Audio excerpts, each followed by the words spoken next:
সুপ্রিয় মা বোনরা, আজকে আমরা জানবো বিতিরের নামাজ কিভাবে পড়তে হয়। আমাদের ভিতরে অনেক মা বোনেরা রয়েছেন যাহারা এশার নামাজের পর 3 রাকাত বিতিরের নামাজ পড়ার সঠিক সম্পূর্ণ সহি নিয়তটি আপনারা জানেন না। আবার অনেক মা বোনেরা এশার পরে বিতিরের 3 রাকাত নামাজ আপনারা পড়তে পারেন, তবে সেই 3 রাকাত নামাজের ভিতরে একটি তাসবিহ রয়েছে, সেই তাসবিহটি আমাদের ভিতরে অনেকে পারেন না। আবার অনেক মা বোনেরা রয়েছেন যাহারা বিতিরের নামাজের নিয়মটি জানেন না। এর মাঝে অনেক মা বোনেরা রয়েছেন যাহারা বিতিরের নামাজটি পড়ার সহি এবং সঠিক পদ্ধতি এবং সঠিক নিয়মটি না জানার কারণে আপনারা বছরের পর বছর নিয়তটি করে যাচ্ছেন, বছরের পর বছর আপনারা বিতিরের নামাজটি আপনারা পড়ে যাচ্ছেন। তবে আপনি কি জানেন যে আপনার বিতিরের নামাজটি সঠিকভাবে হচ্ছে? সহি এবং সঠিকভাবে যদি আপনার বিতিরের নামাজটি না হয়, তাহলে আপনি সারা জীবন বিতিরের নামাজটি পড়তে পারবেন, তবে আপনার বিতিরের নামাজটি হবে না। তাই আজকের ভিডিওটি অত্যন্ত গুরুত্বপূর্ণ।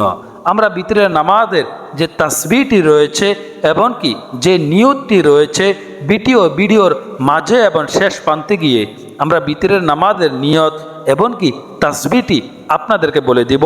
সেই সাথে সাথে আমরা প্র্যাকটিক্যাল আপনাদেরকে দেখিয়ে দিব কিভাবে বিতিরের নামাজটি পড়তে হয়। তবে ভিডিওটি শুরু করার পূর্বে আমরা বিতিরের নামাজটি পড়ার নিয়মটি আপনাদেরকে বলে দিচ্ছি। আর যদি আপনারা আমার চ্যানেলে নতুন হয়ে থাকেন, অবশ্যই দিনের স্বার্থে আপনারা আমার চ্যানেলটিকে সাবস্ক্রাইব করে রাখবেন। আর যদি পুরাতন দর্শক হয়ে থাকেন, সম্পূর্ণ ভিডিওটি দেখার আমন্ত্রণ রইল। 1 নাম্বার বিতিরের নামাজটি পড়ার যে নিয়মটি, 1 নাম্বার হচ্ছে বিতিরের নামাজটি হচ্ছে ওয়াজিব একটি নামাজ। ওয়াজিবের মর্যাদা ফরজের কাছাকাছি, তাই আমরা বিতিরের নামাজটি ছেড়ে দিলে ফরজের কাছাকাছি একটি নামাজ আমাদের ছেড়ে দেওয়ার সমতুল্য। ওয়াজিব তরক করলে কবিরা গুনাহ হয়। মনে রাখবেন, ওয়াজিব নামাজ অর্থাৎ বিতিরের নামাজ যদি কোনো মহিলা যদি ছেড়ে দেন, তাহলে তার কবিরা গুনাহ হবে। যদি কখনো বিশেষ কোনো কারণে এই বিতিরের নামাজটি আপনাদের ছুটে যায়, তাহলে সুযোগ যখনই পাবেন তখনই আপনাকে বিতিরের নামাজটি কাজা করতে হবে। বিতিরের নামাজটি শেষ রাতে তাহাজ্জুদের পরে শবে সাদেকের আগ পর্যন্ত আপনারা পড়তে পারবেন। কিন্তু যাদের শেষ রাতে উঠার অভ্যাস নেই, তারা এশার নামাজের সাথে সাথেই বিতিরের নামাজটি পড়ে নিতে হবে। আর যে সমস্ত মা বোনেরা তাহাজ্জুদ নামাজ পড়ার অভ্যাস রয়েছে, শেষ পর্যন্ত আপনারা পড়ার অভ্যাস রয়েছে, আপনারা অবশ্যই শবে সাদেকের পূর্বে আপনারা সেই বিতিরের নামাজটি আপনাদেরকে পড়ে নিতে হবে।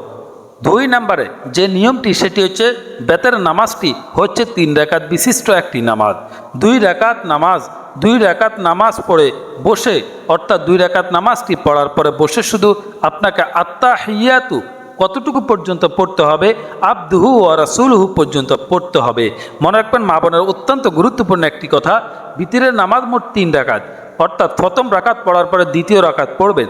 দ্বিতীয় রাকাত পড়ে যখন আপনি আত্তাহিয়াতুতে বসবেন, অর্থাৎ আপনি বৈঠকে বসবেন, তখন আপনি এই আত্তাহিয়াতুটি কতটুকু পর্যন্ত পড়বেন?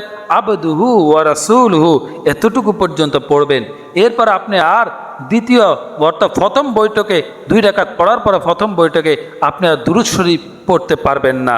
আত্তাহিয়াতু শেষ হওয়া মাত্রই তৎক্ষণাৎ আপনাকে দাঁড়িয়ে যেতে হবে এবং সূরা ফাতিহা পড়তে হবে 3য় রাকাতে, এবং অন্য একটি সূরা আপনার পছন্দ মতন যে কোনো সূরা একটি আপনি পড়তে হবে। এরপরে আবার আপনি আল্লাহু আকবার বলে কান পর্যন্ত আপনাকে হাত উঠিয়ে আবার আপনাকে হাত বাঁধতে হবে। অতঃপর দোয়ায়ে কুনুত আপনাকে পড়তে হবে।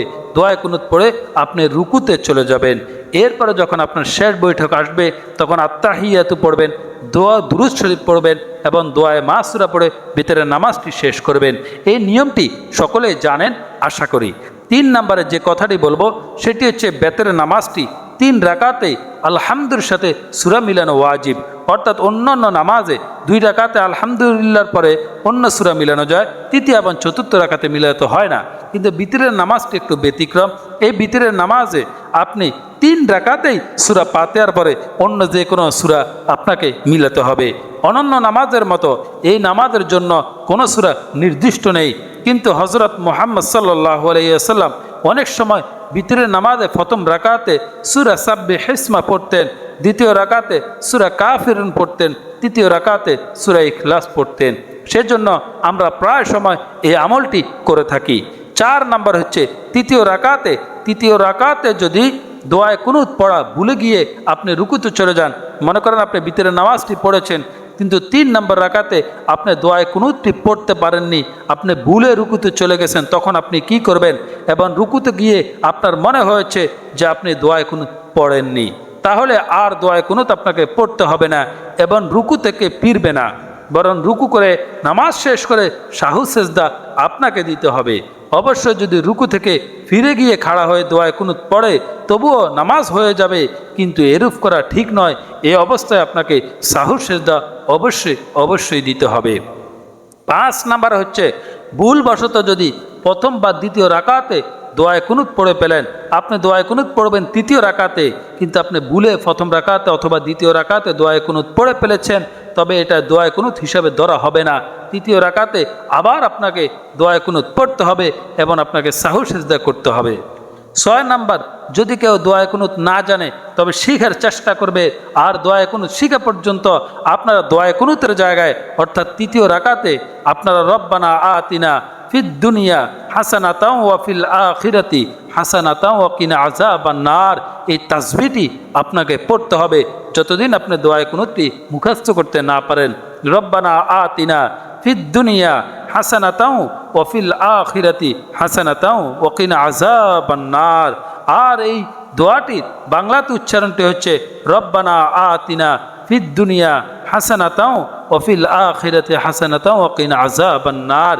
এও আপনি মুখস্থ যদি করতে না পারেন, এই তাসবিহটিও যদি আপনি মুখস্থ করতে না পারেন, তাহলে আপনি দোয়ায়ে কুনুতের জায়গায় শুধু আল্লাহুম্মা গফিরলি এতটুকু আপনি 3 বার বললে হবে।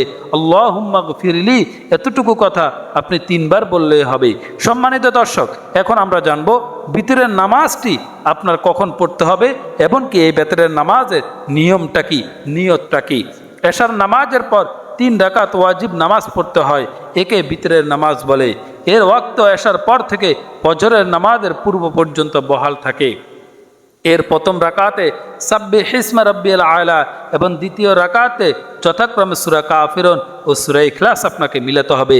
এখন আমরা জানব ভিতরের নামাজের নিয়তটা কি, কিভাবে ভিতরের নামাজের নিয়তটি আপনি করবেন। সর্বপ্রথম আরবিতে বলে দিচ্ছি, নাওয়াইতু আন উসাল্লি লিল্লাহি তাআলা সালাসা রাকাতি সালাতিল উইতরি ওয়াজিবুল্লাহি তাআলা মুতাওয়াজ্জিহান ইলা জিহাতিল কাবাতি শরীফাতি আল্লাহু আকবার। নাওয়াইতু আন উসাল্লি লিল্লাহি তাআলা সালাসা রাকাতি সালাতিল উইতরি ওয়াজিবুল্লাহি তাআলা মুতাওয়াজ্জিহান ইলা জিহাতিল কাবাতি শরীফাতি আল্লাহু আকবার। আশা করি সকলেই পারেন। এরপরও আমি আরবিটাকে আপনাদের মাঝে বাংলাতে উচ্চারণটা আবার বলে দিচ্ছি। নাওয়াইতু আন উসাল্লি লিল্লাহি তাআলা সালাসা রাকাতি সালাতিল বিত্রি ওয়াজিবুল্লাহি তাআলা মুতাওয়াজ্জিহান ইলা জিহাতিল কাবাতি শরীফাতি আল্লাহু আকবার। যদি আপনারা আরবিতেও না পারেন, বাংলাতে নিজ মাতৃভাষা আপনারা বলবেন, আমি কেবলামুখী হয়ে। একাকী হলে একাকী বলবেন, জামাতে হলে জামাতে বলবেন, একাকী হলে বলবেন আমি কেবলামুখী হয়ে 3 রাকাত বিতিরের নামাজ আল্লাহর আমি কেবলামুখী হয়ে 3 রাকাত বিতিরের ওয়াজিব নামাজ আল্লাহর জন্য পড়ার নিয়ত করিলাম। আল্লাহু আকবার। সম্মানিত দর্শক, আজকের ভিডিওটি এই পর্যন্ত। পরবর্তী ভিডিওটি জুমার নামাজ নিয়ে। আপনারা অবশ্যই আমাদের চ্যানেলটিকে সাবস্ক্রাইব করে রাখবেন। ধন্যবাদ।